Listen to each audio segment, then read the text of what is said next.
kids, it's so awesome to see you again for another week in our Worship with Wonder series.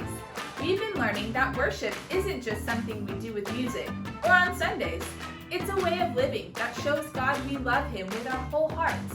And this week, we're talking about something really powerful, that God is with us when we worship. That's right, when we sing, pray, listen, and live in ways that honor Him, we're never doing it alone. God is right there with us. How cool is that?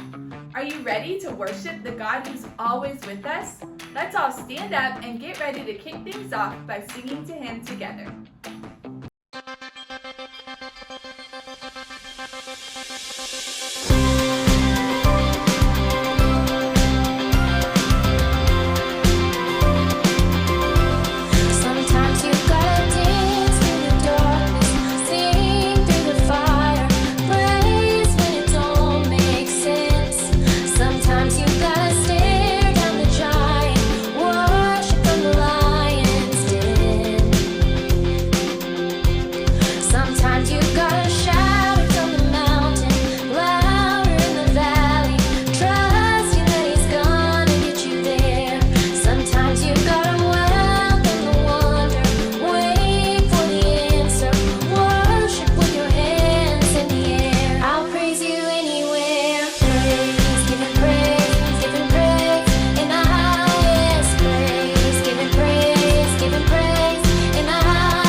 In our story today, God's people were facing a really scary situation, one that felt way too big for them to handle.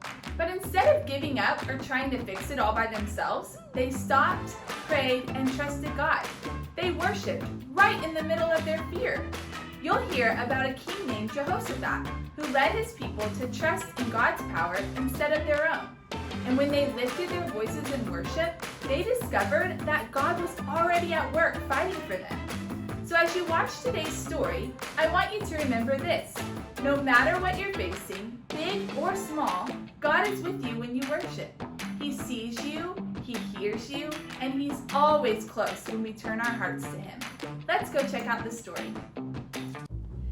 Okay, let's settle this once and for all. What's the farthest you think I can launch this? It's like a really rare diamond. I'm aiming for the moon, or at least the kitchen.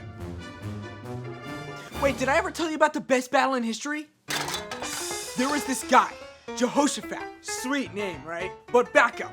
Even though Israel was strong under King David, there came a time when Israel became weak and split into two nations. The northern kingdom was called Israel, and the southern kingdom was called Judah.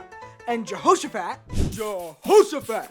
was the king of Judah. He worked against fake gods called idols and sent out priests to teach people God's law. Then 3 enemy nations decided they wanted to go to war with Judah. That's not good. So here's Jehoshaphat, and he hears that the Moabites, and the Ammonites, and the Meunites are all ganging up against him. That's 3 armies versus 1. So Jehoshaphat gathered all the people of Judah and prayed, "We don't know what to do, but we're looking to you, God." Wait, is that how you pronounce Moabites? Or is it Mo-bites? Forgot what I was looking for. So, God heard Jehoshaphat's prayer and sent his spirit to a guy named Jehaziel, who was praying. And Jehaziel said, "Do not be afraid. Do not lose hope because of this huge army. The battle is not yours. It is God's." Then, he even told them where to march to find the army and said they didn't even have to fight. Jehaziel said, "The Lord will be with you." This is a picture of how I'd respond if you'd said I would win without fighting.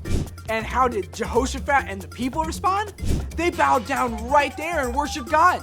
That's how much they trusted him. So the next day, Jehoshaphat lines up his army. And guess who he puts up in front? The strongest soldiers? Nope, the guys who sing! It sounds like a weird plan, and I hope he knows what he's doing. Yeah. So they were singing, "Give thanks to the Lord. His faithful love lives forever." And as they sang, God made the enemy army so confused that they started fighting each other. So basically, Judah's army was standing there like, is this really happening? And by the time they got to the battlefield, all the enemies were defeated. God had won the battle. When the battle was over, Jehoshaphat and the people returned to Jerusalem, where they went to God's temple. And they worshiped God with harps, trumpets, and lyres. So lyres as in the musical instrument, not as in not truth tellers. The people were like, "God, you're really super awesomeness." Jehoshaphat knew that worship wasn't just about singing. It was about trusting God with everything, even when things looked impossible. Because God is with us when we worship. So remember, whenever you're singing at church, saying a prayer, or even humming your favorite worship song at home, God is right there with you, and that's awesome. Whoops, I almost forgot to tell you guys the most important part. If you learn nothing else, you must, you gotta, what was it? It'll come back to me. See ya.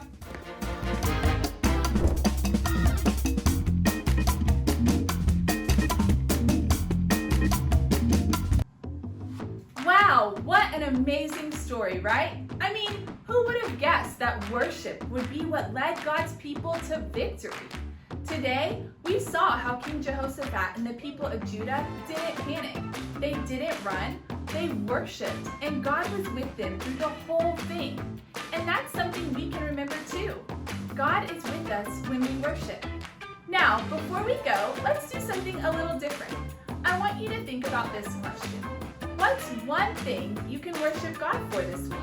Not because He did something, but just because of who He is. You can worship God because He is good, even when life isn't perfect. You can worship God because He is always with you. He never leaves you, even when you feel alone. You can worship God because He is loving.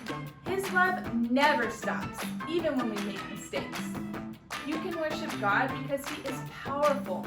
He is stronger than storms or fears or anything scary. Let's take 5 seconds to think quietly about one thing you can worship God for because of who He is this week.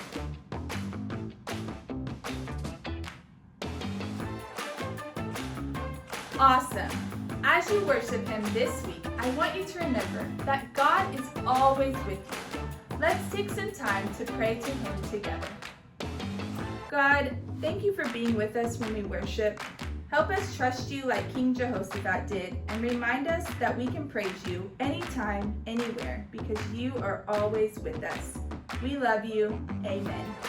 See you next time.